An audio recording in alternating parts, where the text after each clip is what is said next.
หนึ่งข้าวหนึ่งข้าวหนึ่งข้าวแรง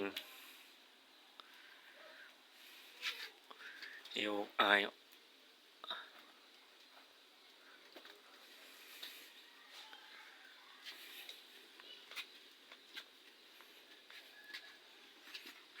นี่ต้มผักหมูเนาะ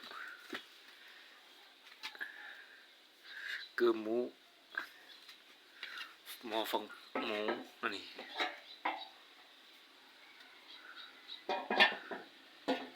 หนึ่งมาล้างอยู่ระเบียงเฮือนล้างอยู่ระเบียงเฮือนเลยนี่เห็นมีเฮือนครัวก็เลยมาล้างอยู่เฮือนระเบียงตัวนอกรั้ว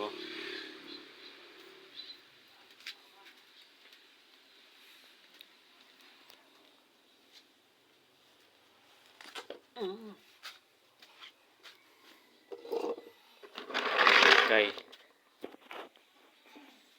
ไก่ไก่นำมา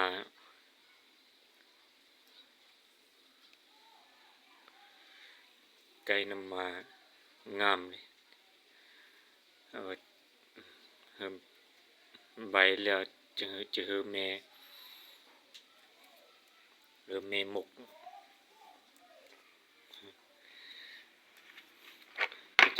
จะหมกไก่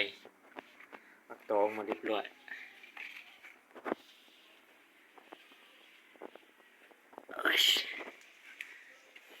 งามมีขา